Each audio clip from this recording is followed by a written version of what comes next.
Coming up on iOS today, Rosemary Orchard and I, Mikah Sargent, talk about the additional features you can expect in iOS and iPadOS 18. Stay tuned. Podcasts you love. From people you trust. This is Twit.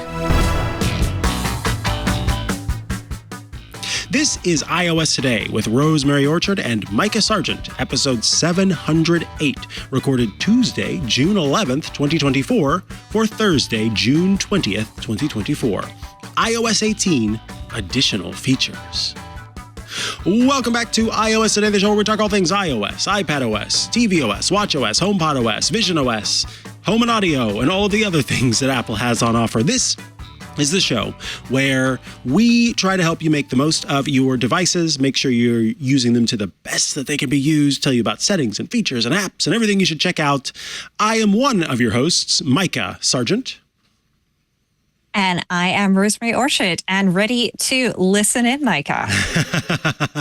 Nice. So this is the kind of part two of the WWDC coverage. Apple had its Worldwide Developers Conference at the beginning of June, and we are getting near the end of June as this episode is being published. So we'll briefly remind you that WWDC is the conference that takes place each year where Apple announces upcoming changes to its various platforms. That's visionOS, iOS, those things that I listed at the beginning of the show. And during that time, Apple not only announces the changes and the features that are coming to the platform, but also talks about new ways that developers, the folks who make the apps for these devices, are able to do what they help the developers figure out how to leverage the new changes with special things called APIs. So there were a bunch of kind of prime core features that Apple announced, and then there's the rest of it. And this episode is kind of about the rest of it. And I think that the big thing that we're including in the rest of it is something that Apple announced at the very end of the keynote, because it's something that is not yet available for us as folks who are using the beta to make use of just yet. Apple, of course, kind of in terms of the big tech companies, seemed to be last to the generative AI craze. This newer technology that takes a bunch of understanding of the world by way of text and in some cases audio, video, and images, and you ask it things or you tell it things or you want it to do things, and then it kind of creates from that. It has been described in various ways as fancy autocorrect.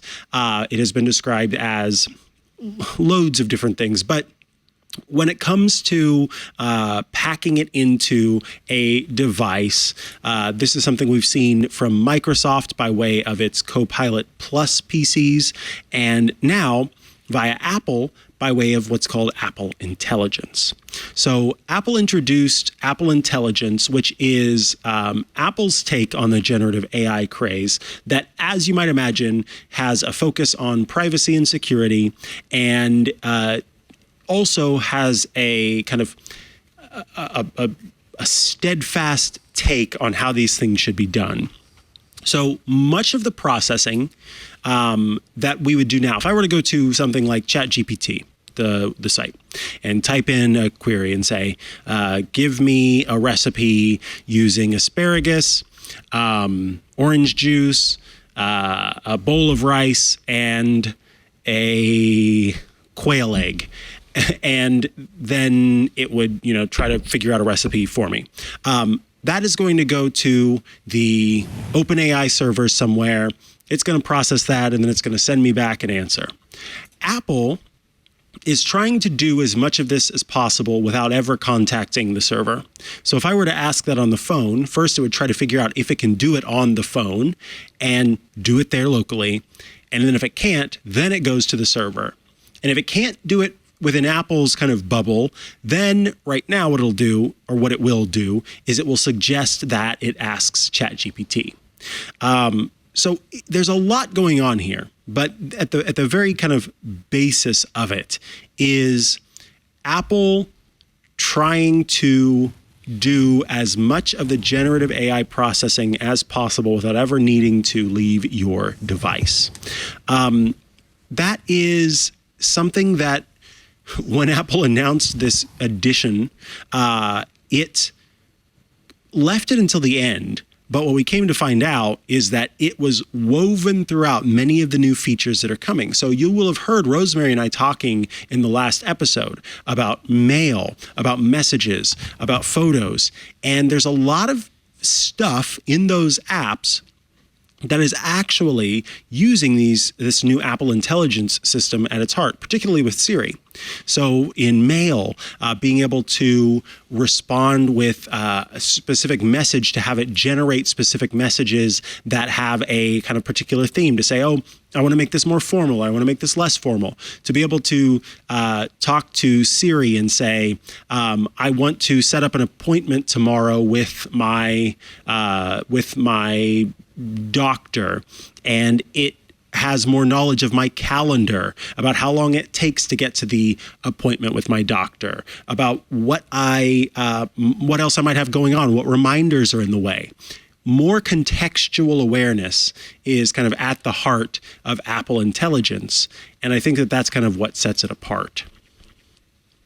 Rosemary, I was curious to hear from you what stood out to you with Apple Intelligence, and maybe you could tell us a little bit about what you are excited about when it comes to Apple Intelligence.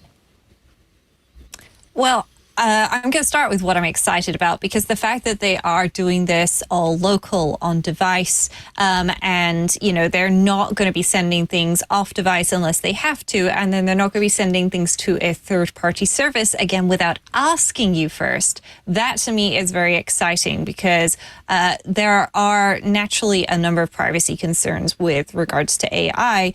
And, for example, at work in my day job, I'm not allowed to use a bunch of AI things to do my job, because guess what? If it takes all of my work and then somehow something goes wrong somewhere security-wise and that gets leaked, we've got a huge problem. So I can't just throw everything in there. I don't want all of my personal emails and photos and, you know, messages and so on being leaked in some way. So by doing everything on device, this is what we've come to expect from Apple. This is why when you get a new iPhone, it has to go and re-index all of your photos to recognize everything, because that sort of thing is on device. So that is what I'm very excited about. And, you know, it's interesting where they've decided, you know, the delineation is. So if you're on the iPhone 15 Pro and Pro Max, you're going to get this. But you need an A17 Pro chip in your device, or one of the M series chips. So there'll be a lot more iPads and Macs that'll get access to this,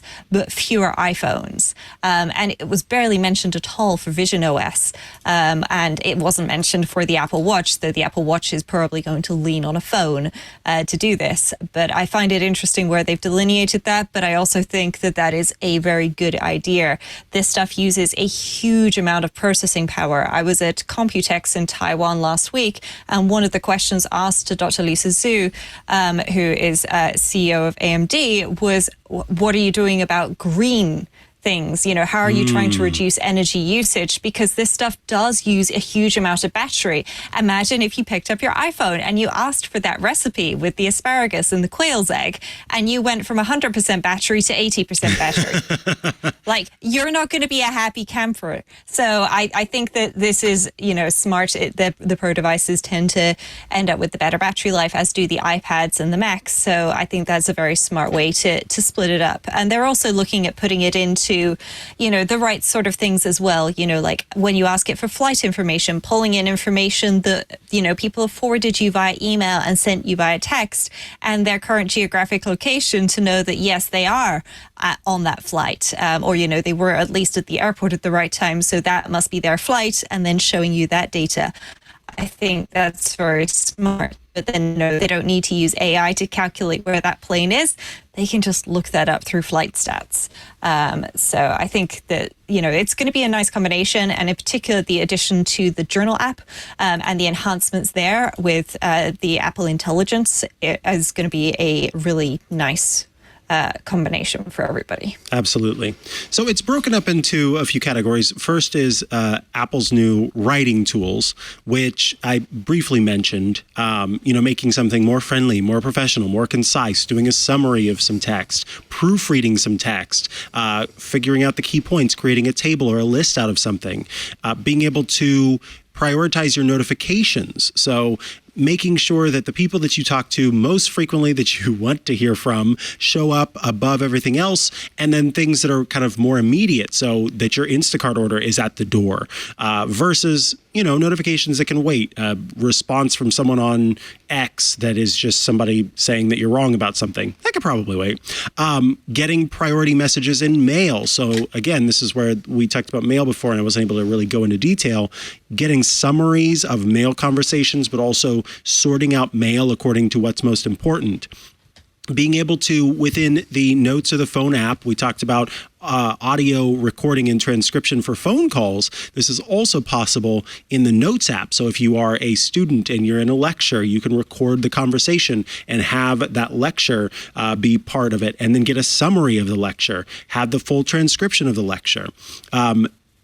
Setting up a new focus mode. We're familiar with Do Not Disturb and sleep and work and driving. There's a new focus mode called Reduce Interruptions, which uses Apple Intelligence to only pop up important notifications based on what it believes are the most important. And then also things like Smart Reply in Mail, which they showed something very cool. It's a problem that I run into all the time. I send a message that has 6 questions in it throughout the message, and the person responds, and they maybe reply to 3 of them. I need an answer for all 6. So Smart Reply gives you the ability to not only see get like a summary of what has been said, but also to make sure that you hit all of those questions. So will your partner be joining? Will you be driving or taking an Uber? You can select those, and then Smart Reply is going to go ahead and draft that message for you. Those are the writing tools that have been added to Apple Intelligence.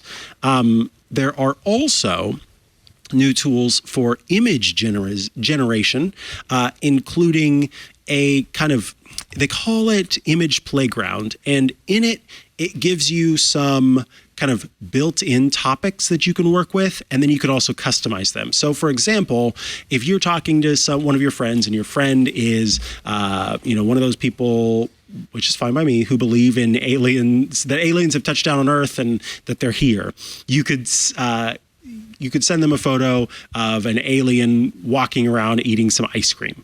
That's just an example. But what Apple Intelligence does is it is contextually aware. So it knows your friend and your friend's contact photo.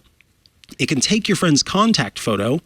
It can take the conversation that you're having, and then it can take any additional prompts that you provide and create unique images there. So you could have, instead of just a photo of an alien eating some ice cream, you could have a photo of an alien eating some ice cream with your friend walking arm in arm with that alien. It also, there's a special app called the Image Playground app. And I think most importantly, there's a new feature called Genmoji. And these are emoji that you can create, like bespoke emoji. So if you're having a conversation with someone, again, about quail eggs and asparagus, what if there was an emoji of a mix between a quail and an asparagus quail? Then you could create a Genmoji for that. I don't know what that would look like, but I don't have to worry about it because it can do it itself. It's also coming to, I mentioned those memory movies, which I think are very cool. The idea that in photos I can say, the time when Rosemary came to visit, and please set it to an exciting song. It will pull up those images. It will put together a memory, a video, and the images move along, and there's that music playing in the background. And then it's also applied to photos in terms of the search. So I remember a time when I was on the beach and there was a a seal, a baby seal there, and I can't remember what year that was, so I can't find it. I can type in baby seal on the beach a few years ago, and it will search through my photos and find those photos, and I'm able to get it where I might not have been able to otherwise. And then also the ability to clean up in your Photos app. So if you're taking a photo and you look and you can see that there's somebody who decided to relieve themselves at the beach within your photo in the corner, then you can say, obviously, I don't want that. You can clean that up, have that removed from the photograph. Those are just some of the image features that are available. There's also a feature in the Notes app called Image Wand, which lets you sketch something out and then circle it with the image wand and say bippity boppity boo and turn it into something else. So I could sketch an image of a house that's on fire and then circle it, and it would turn it into an illustration of a house that's on fire, for example. And of course, as we mentioned, Siri getting all better as well. And integration with, first and foremost, ChatGPT from OpenAI is going to be the first integration, but Apple has already said that there's possibility for other large language models that are online getting integrations at some point. So you can access it for free without creating an account. But if you are a subscriber, you can also connect your account to get access to those paid features and still use it at the system level. That is Apple Intelligence. Now let's talk about, as Rosemary is showing us, the Notes app, I believe, is what you have pulled up. Yeah, I have the Notes app right here, Mikah, and I'm using the new iPad Pro with the M4 chip, and I have the Apple Pencil Pro here, but what I'm about to show folks is going to be available if you are using an iPad with an Apple Pencil. Because we already have handwriting and handwriting recognition. So if I wrote something down, then it would be able to just insert it for me and as text. And I've now got it a little bit stuck. There we go. No, it's just having a moment because I'm running a beta. This is what you expect. But I've written some things here. And if I tap and hold on one of the words, for example, you can see that it's actually selecting it as a word. And this is really nice because what I can actually do is I can select this whole section here and then I can say copy as text. And then I will even be able to paste that in as text. How can you decide what is important? Well, that's a good question. In a beta, everything's important. And if you're filing feedback, remember, more details, pictures and screenshots and videos are always going to be helpful if you are sending something in because it doesn't work or it doesn't work as you expect. But what I'm loving here in the Apple Notes app in particular, so obviously I've got my pencil and I can draw things, but if I tap on the three dots, one of Mikah's favorite buttons, because there's always more to see under those three dots, then you'll see I have a setting here called Auto Refine Handwriting, and it's turned on.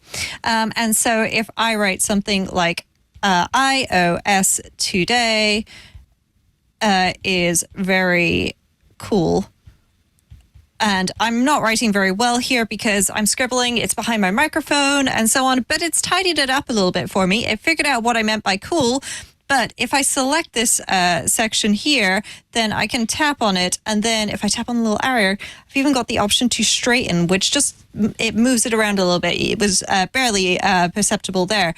But if I write something like Mikah is great over here, and I'm deliberately doing this all at many angles, then when I select that and then I tap for the option to straighten that up, it's moved it a bit more. It's obviously, it's not perfect and I am writing at a very bad angle.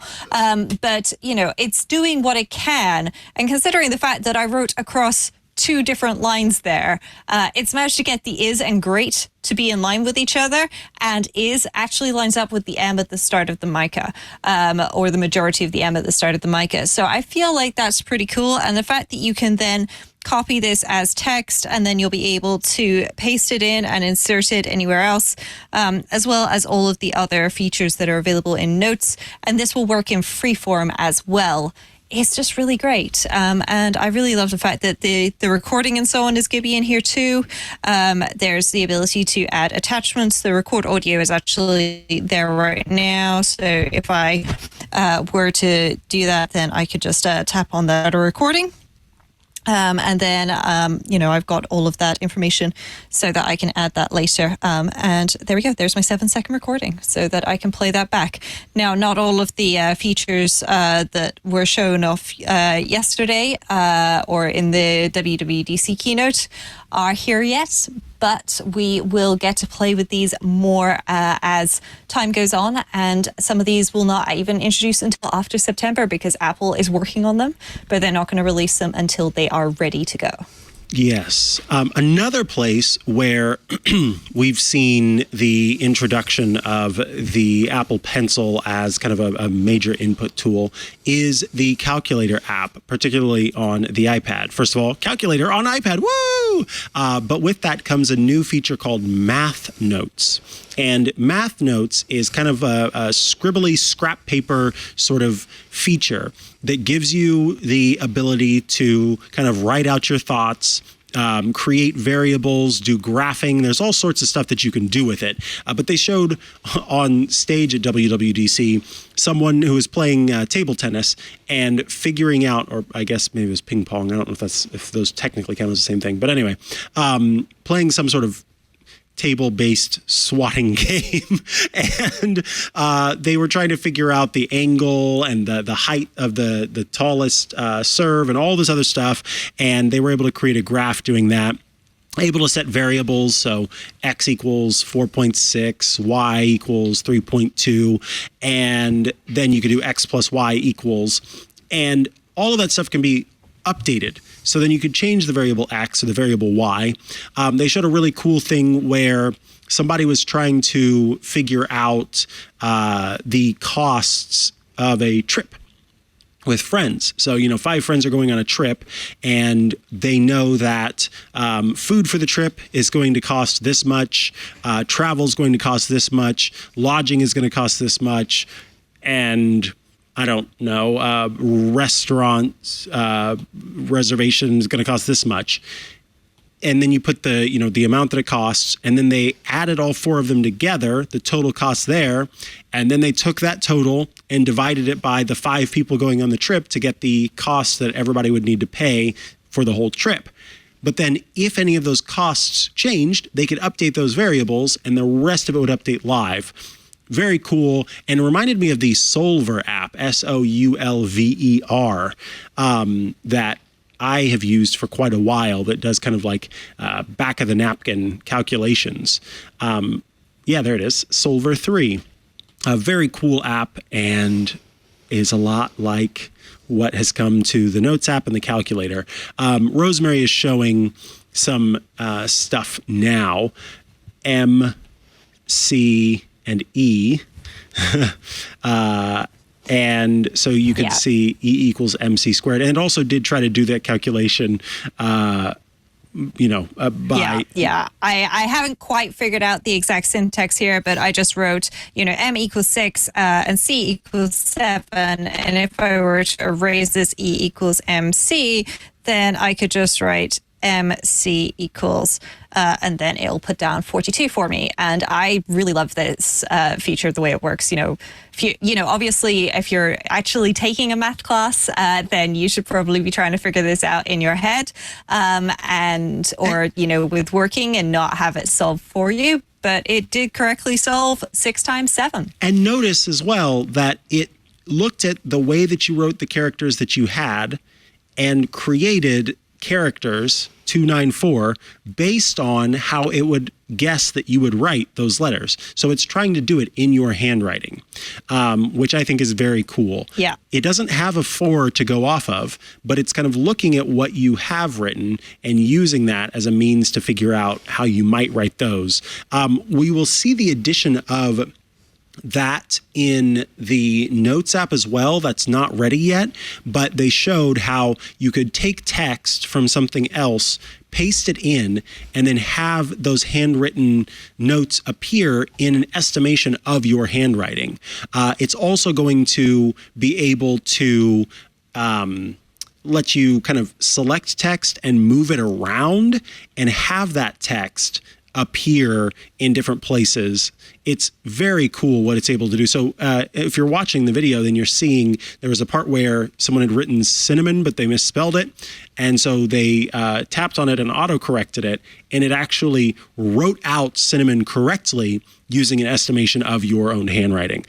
That is going to be super cool, and I can't wait to see that feature make its way into Notes. I want to mention quickly Maps. It was kind of wild because we just talked on this show not too long ago, Apple awarding AllTrails with I think it was the App Store Awards for one of the best apps on the App Store. And then topographic maps and trail networks make their way to the Maps app. So one of my complaints about AllTrails was how stinking expensive it was. Look, I'm a person who loves to pay for apps, but that app was just a little bit outside of my budget, and because I didn't go hiking enough to justify it. So now that it's made its way into the Maps app itself, topographic maps and also hiking trails, means that I don't need to worry about third-party apps to do that. So I'm pretty excited about this. It says Maps now feature topographic maps with detailed trail networks and hikes, including all 63 U.S. national parks. So you can save those maps to your device to access offline and get turn-by-turn voice guidance. Or you can create your own hikes, so you can customize them and figure out the trails. This is great because I get lost. I've gotten lost plenty of times going hiking. I thought I was supposed to take this trailhead, and then it ended up extending the hike by 2 miles, and finally finding my way back. So I was really pumped to see the updates to Maps. There's also a new app entirely, and that is the Passwords app. It is kind of passwords taken out of Safari on the Mac or taken out of the settings on your iPhone and made into its own app that exists independently. It is familiar to anyone who uses a password manager, whichever one that might be. And it has your passwords, your verification codes. It has the security alerts that you're used to. But it just gives you one place to kind of keep track of all of that stuff, and it syncs across all devices, including Windows, by way of the iCloud for Windows app. So if you have stored your passwords using Apple's system and your passcodes using Apple's system, this is just a continuation of that. Rosemary, what else should we cover in this, the part 2 of our iOS 18 coverage? Well, something I think is going to be great for a lot of the listeners and viewers of this show is the new addition to SharePlay. So there's a couple of new additions. There's shared playback control on HomePods. So if you've got a HomePod and you've got some friends over and people want to queue up their own music, then that can be a SharePlay session, much like the CarPlay one. And that's great. But what I'm really excited by is SharePlay for screens, including device control within FaceTime. So this means, for example, if my mom calls and says, hey, I'm having an issue and my iPad is not doing this thing that I expect, like I keep losing Safari tabs. What's going on? Now, I have explained to her before how you can merge all your Safari windows back together. And she does know how to do it. So if I told her what button to press, she'd be fine with it. But if it was my grandmother and I had to explain that to her, she's going to get a little bit stuck. So what I could do now within a FaceTime video call is I could use SharePlay to control her iPad or her iPhone and do it for her. And I think that this is a really lovely improvement. Apple have had this inside of Apple support for a very long time, but obviously they weren't, ready to share it with everybody. But now we're getting screen sharing with control support for the iPhone and iPad through FaceTime and SharePlay. And that is very exciting. And especially with the additions coming to AirPods, that is going to be a very cool combination, I believe. Yeah, I'm pumped, honestly, about that. I can't wait for I can't wait for that to be updated to make it possible for me to help somebody out with their iPad. I think that'll be great. Outside of that, there are some changes coming to the Wallet app. I mentioned Tap to Cash. So you basically decide that you want to pay somebody, and you and the other person can bring your phones close together, and using Apple Cash, you can transfer money to the other person. This is probably going to join, I've seen many a street vendor who uses like Venmo with a little QR code and Square Cash with a little QR code. This is going to be a lot like that, I would imagine, where vendors will just say, here's my iPhone, just tap against me and to pay for whatever it is that you want. And then rewards and installments are also coming into Apple Pay. So you can see your rewards and points balances whenever a person, one of these groups takes advantage of it, of course, but also installment financing options that are available will be there as well. This requires that the financial companies, add this, but I wouldn't be surprised to see that happen. And then something that it was really exciting to me was new event guides for tickets. So at participating locations, when you get a ticket to that event, we've already got them in our wallet, and it's the case that if I'm within a certain distance of that, it pops up on my Apple Watch. I can tap it and then easily scan to get into the event. But there's going to be more added, including, for example, when a parking lot is open, when the gates open, the temperature around the area, a map of the stadium. All of that information, I think, will be very helpful to make sure that you're able to get in and get around inside of the stadium or event center or whatever it happens to be. Very cool stuff. Do you want to tell us a little bit about Journal? So Journal is going to be getting some updates where it's specifically adding, for example, the search feature. Yeah, search is coming to Journal. So you're going to be able to search through your previous journal entries to find that one where you talked about, meeting Mikah when you flew over to San Francisco and did iOS Today together. And I think that is, that's a feature that maybe should have been there from the beginning. But there are also going to be widgets for writing prompts and streaks, and you will get streaks so that you can see that you've journaled every day. And it can also be recorded. The time spent journaling can be recorded as mindfulness minutes, and you can log your state of mind directly within the Journal app. So that's going to tie straight into the Health app, which is a very nice bonus.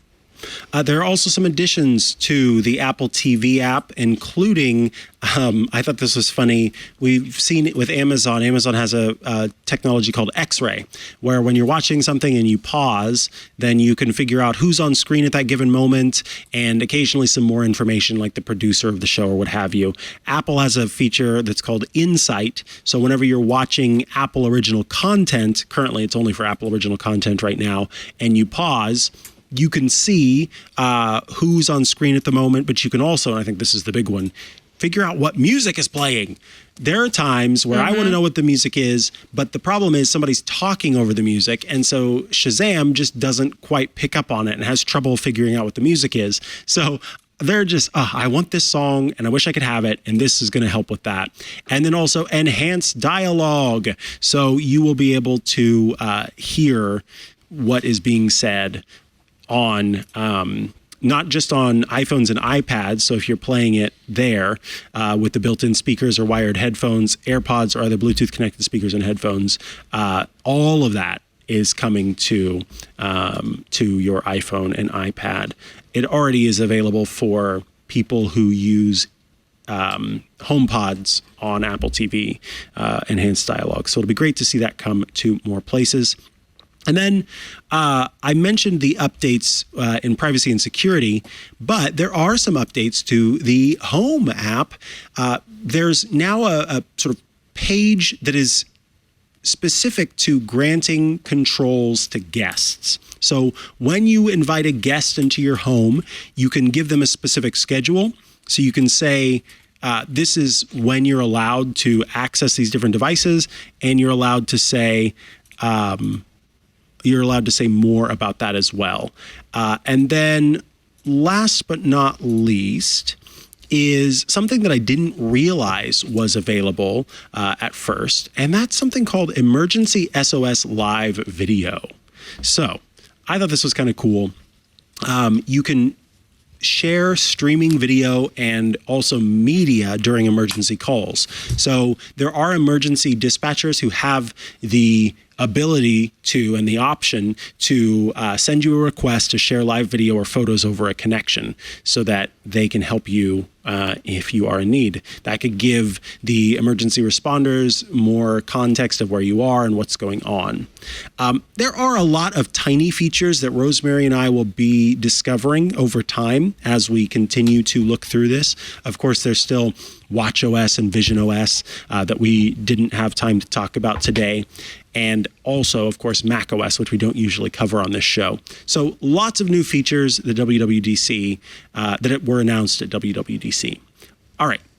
I think, Rosemary, if you're ready, we can move to Shortcuts Corner.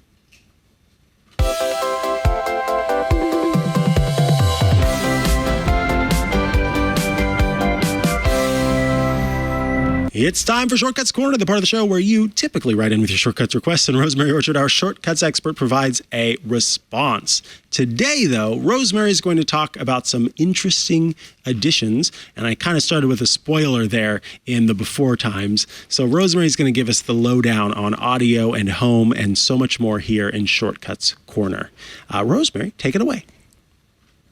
Yeah, so I'm going to start actually by cheating a little bit and going back to AirPods. And I teased this a little bit in the main show, but there are a couple of very cool new features coming to the AirPods, which are actually really nice for automation as well, because AirPods can tell when you move your head. This is how spatial audio works. So if you move your head around, then the audio can move with you or not move with you, depending on what you've got it set up to do. But because it can figure that out, Apple realized that they can also realize when you are nodding or shaking your head. And that means that, for example, if you are in a lift or walking down the street and your phone rings and it says, "Hey, Mikah's calling. Would you like to answer?" You can nod your head for yes or shake your head for no. And you don't have to do the thing where you're talking out loud to yourself, sounding like a crazy person, just to say, no, I didn't want to answer the phone to Mikah right now because my hands are full and I'm running, but I will deal with it later. You can just shake and keep going and do whatever it is you need to do. But this will also work in general for yes-no responses, including for doing things like automation prompts, which are very nice. So I'm very excited by that. Tying into that a little bit is voice isolation, which is now going to be on AirPods Pro specifically, so that's what I'm holding here. They're in an ESR case for anybody curious. It's got little magnets on the back to hold onto a MagSafe charging stand. But voice isolation is coming to AirPods Pro, so it will filter out the background noise and wind so that the other person can hear what you're saying, and it will be doing that with the AirPods. So it's not going to be reliant on the phone or the iPad or the Apple Watch to do that, which is really nice. It's also going to tie into game mode, which I think is something we're going to have to come back and talk about at a later date, because game mode on iPhone is going to be exciting for folks who like to game. But Mikah and I will need some time to play with that to fully understand it before we can talk about it.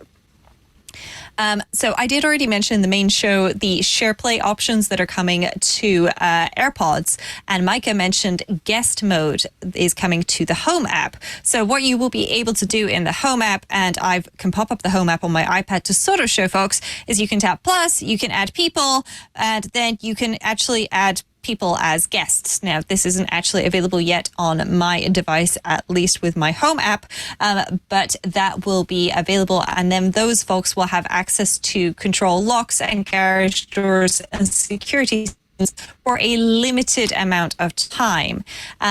You will also be able to view the history of what a guest has done and what home devices were accessed and when.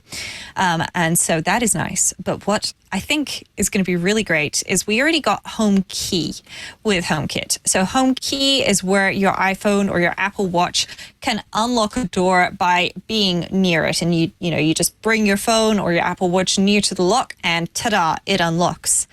But that only works if you can, lift up your hand with an Apple Watch on it, or you can get your phone out of your pocket to bring it to the lock to confirm it. So they are now going to be doing unlocked, hands-free access when you are within 6 feet of the door, which, let's just say, for those people who come home, they've got, their hands full of shopping bags, because if you're like me, if you can take it all in one go from the car, why would you go back and go twice back and forth to the car just so that you've got a hand free to open the door properly when you can just use your elbow? No, it's fine. But now I don't have to worry about getting my phone out either. So that is going to be really great for anybody like me and anybody else.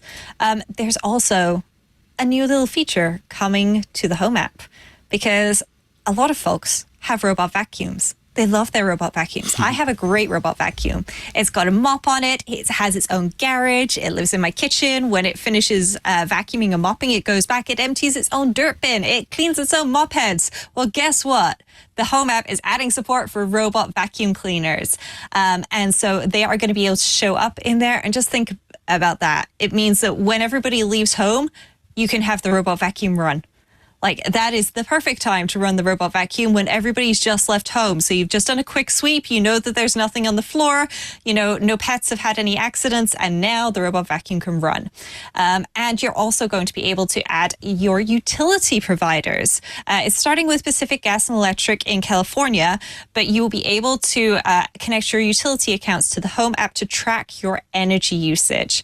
And this is really tying into all of that green effort that Apple is making to try and make things carbon neutral and eco-friendly and eco-efficient, so you can bring that in. And I think that this will be genuinely really great once we get it everywhere. I already have access to all of my home energy usage directly, locally. I don't need to go through their website to get it, but I can't see that in the Home app yet. And so I think, especially once we get support for doing things like energy monitoring through the Matter standard, then this is going to really tie in well together, because you'll be able to see exactly which devices in your home are using the most electricity, how much that's costing you, and if maybe there's a better way to do that, to charge those things or to connect everything up. I am excited about that as well. I was able to, in the beta, connect to my PG&E account. I don't think it has all of the features yet, as it does say, that's not coming until later, but it was cool that I was able to do that. And I'll be keeping an eye on those features specifically.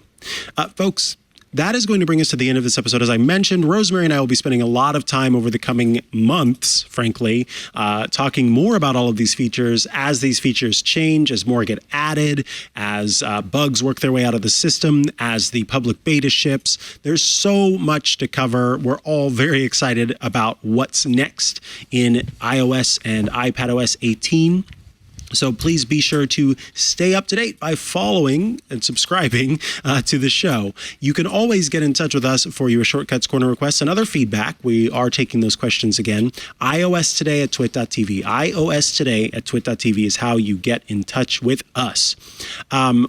I should mention that if you are listening to this in the public feed and you'd like to watch the show, you should join Club Twit at twit.tv/clubtwit. For $7 a month, you can join the club and get the video version of this show, plus so much more. You get access to all of our shows ad-free. You gain access to the Twit Plus bonus feed that has extra content you won't find anywhere else. Behind the scenes, before the show, after the show, special Club Twit events get published there. You gain access to the members-only Discord, a fun place to go to chat with your fellow Club Twit members, and also those of us here at Twit. Here next week, I will be doing Mikah's Crafting Corner on Wednesday. I'm doing it every third Wednesday of the month at 6 p.m., I believe. Pacific time. And so I'd love it if you joined me for that. And of course, you gain access to the video versions of our Club Twit shows, including this iOS Today. So consider joining twit.tv/clubtwit. Rosemary Orchard, if folks want to follow you all online and check out all the great work you're doing, where should they go to do so?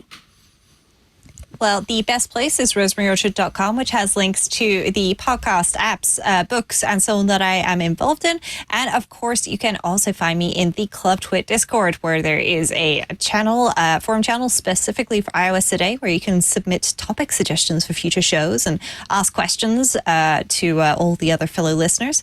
And of course, that's a great place to hang out during the live show recordings as well in the live show channel.